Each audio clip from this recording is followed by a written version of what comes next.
क्या आप भारत के सबसे बड़े मदरसे का नाम जानते हैं? यूपी में बना दारुल उलूम देवबंद भारत ही नहीं, एशिया का सबसे बड़ा मदरसा है।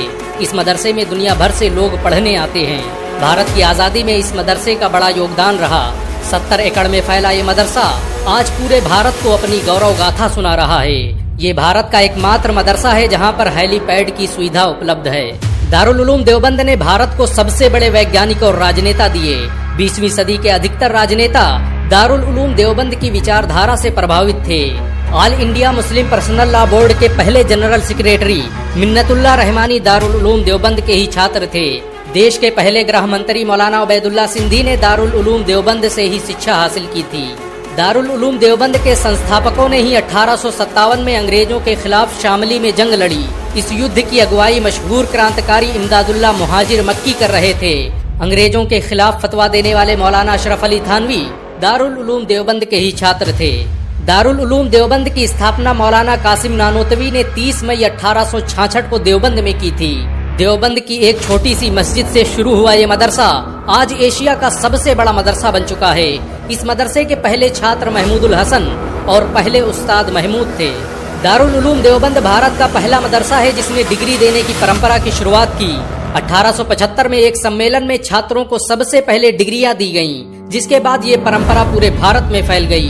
सन 1875 में ही इस मदरसे की पहली बिल्डिंग की बुनियाद रखी गई। दारुल उलूम देवबंद आज भारत ही नहीं एशिया का सबसे बड़ा मदरसा है। इस मदरसे ने उस वक्त हजारों मुफस्सिर, मुहद्दिस, मुफ्ती और आलिम पैदा किए जिस वक्त भारत में मुसलमानों को चुन चुन कर मारा जा रहा था। इस मदरसे ने कुछ ही सालों में इतने क्रांतिकारी पैदा कर दिए कि 1875 में अंग्रेज गवर्नर सर जॉन स्ट्रेची ने इस मदरसे की जांच के आदेश दे दिए। अंग्रेजों को डर था कि कहीं इस मदरसे की वजह से उनकी सल्तनत खतरे में न पड़ जाए। इस मदरसे की अहमियत का अंदाजा इस बात से लगाया जा सकता है कि अंग्रेजी खुफिया विभाग द्वारा दारुल उलूम देवबंद को भारत के सबसे बेहतरीन स्कूल होने का अवार्ड दिया गया। अंग्रेज अधिकारी सर जॉन पोमर ने तो यहाँ तक कह दिया कि इतना बेहतरीन स्कूल तो उसने इंग्लैंड में भी नहीं देखा।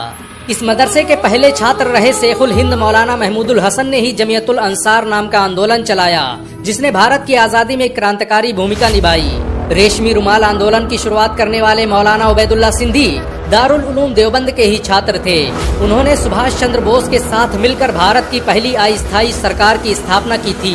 वो आजाद हिंद सरकार में भारत के पहले गृह मंत्री भी थे।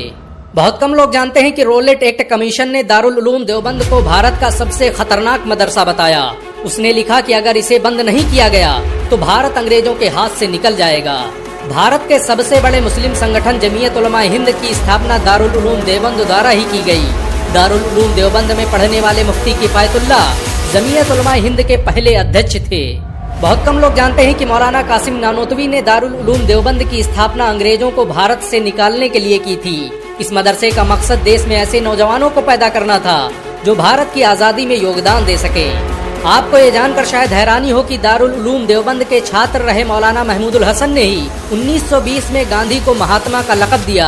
उनका ये नाम इतना मशहूर हुआ कि गांधी पूरी दुनिया में महात्मा गांधी के नाम से पुकारे जाने लगे। महमूदुल हसन ने ही हकीम अजमल खान के साथ मिलकर 1920 में जामिया मिलिया इस्लामिया यूनिवर्सिटी की स्थापना की थी, ताकि भारतीय शिक्षा तंत्र को अंग्रेजों के चंगुल से आजाद करवाया जा सके। आपको ये जानकर शायद हैरानी हो कि दारुल उलूम देवबंद में दुनिया के सबसे बड़े इस्लामिक एंट्रेंस एग्जाम का आयोजन किया जाता है।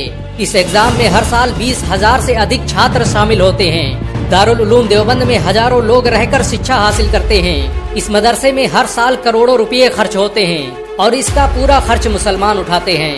दारुल उलूम देवबंद ने भारत में इस्लाम को फैलाने में बड़ा बुनियादी किरदार अदा किया। इस मदरसे ने दुनिया में सबसे ज्यादा आलिम और शिक्षाविद पैदा किए। तबलीगी जमात की स्थापना करने वाले मौलाना इलियास दारुल उलूम देवबंद के ही छात्र थे। देवबंद की कोख से जन्मी तबलीगी जमात आज दुनिया का सबसे बड़ा धार्मिक संगठन बन चुकी है। इसमें जुड़ने वालों की संख्या 20 करोड़ से अधिक है। अमेरिका से लेकर रूस, जापान, इंडोनेशिया और फ्रांस के हर शहर में इसकी शाखाएं फैली हुई हैं। दुनिया के 150 से अधिक देशों में तबलीगी जमात के लोग मौजूद हैं। दारुल उलूम देवबंद भारत का पहला स्कूल था जिसने अंग्रेजों के खिलाफ अंतर्राष्ट्रीय स्तर पर आवाज उठाई। इस मदरसे ने अफगानिस्तान, तुर्की, सऊदी अरब और ईरान में ऐसे लोग तैयार किए जिन्होंने भारत की आजादी में बड़ी भूमिका निभाई। असहयोग आंदोलन की शुरुआत दारुल उलूम देवबंद से ही हुई थी। 1916 में शेखुल हिंद ने तुर्की के युद्ध मंत्री अनवर पाशा के साथ मिलकर भारत को आजाद करने की जो योजना बनाई, उसने भारत से अंग्रेजी सल्तनत को उखाड़ फेंका। दारुल उलूम देवबंद द्वारा चलाए गए इस आंदोलन के बारे में सर रोलेट ने लिखा कि ऐसी रणनीति को देखकर ब्रिटिश हुकूमत हक्का बक्का रह गई। दारुल उलूम देवबंद ने भारत के लिए जो किया वो आज तक कोई नहीं कर पाया। उड़ीसा के गवर्नर विशंभरनाथ पांडे के मुताबिक ये मदरसा अपने आप में एक देश था। अगर ये न होता तो भारत कभी आजाद न होता। भारत की आजादी के लिए लड़ने वाले इस मदरसे के 50,000 से अधिक उलमाओं को अंग्रेजों ने एक साथ फांसी दे दी थी। दारुल उलूम देवबंद को देखने के लिए हर साल लाखों लोग भारत आते हैं, जिससे भारत सरकार करोड़ों रुपए की कमाई करती है। विदेशों से आने वाले लोगों के लिए देवबंद आज भी कौतूहल का विषय है। देवबंद से पढ़कर निकले करोड़ों लोग आज दुनिया भर में भारत का नाम रोशन कर रहे हैं। कोई भी देश ऐसा नहीं जहां पर इस मदरसे में पढ़ने वाले लोग मौजूद न हों। भारत में चलने वाले ज्यादातर मदरसों में देवबंद का ही सिलेबस पढ़ाया जाता है। दारुल उलूम देवबंद भारत का अकेला मदरसा है जहां पर हेलीपैड की सुविधा मौजूद है। इस मदरसे में आसानी से हेलीकॉप्टर लैंड कराए जा सकते हैं। दारुल उलूम देवबंद में बनी मस्जिद रशीदिया भारत की सबसे खूबसूरत मस्जिद मानी जाती है।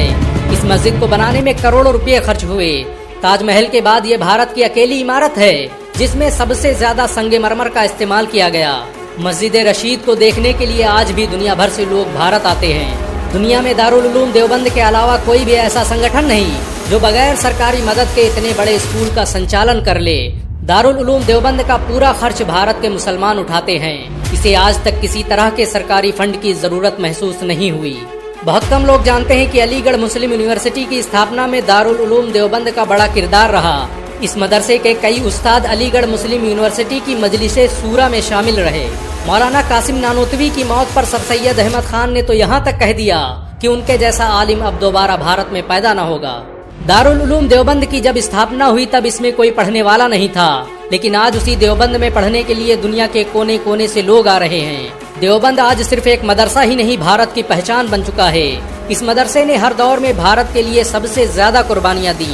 भारत को जब भी जरूरत पड़ी दारुल उलूम देवबंद हमेशा सीना ताने खड़ा रहा। दारुल उलूम देवबंद भारत के मुसलमानों की आन बान और शान माना जाता है। मुसलमान इसकी हिफाजत के लिए अपना सब कुछ कुर्बान कर सकते हैं। अगर एक मुसलमान होने के नाते आपको गर्व महसूस हुआ हो तो इस वीडियो को लाइक और शेयर जरूर करें। ऐसी और वीडियो को देखने के लिए हमारे चैनल को सब्सक्राइब करें, घंटा जरूर दबाएं।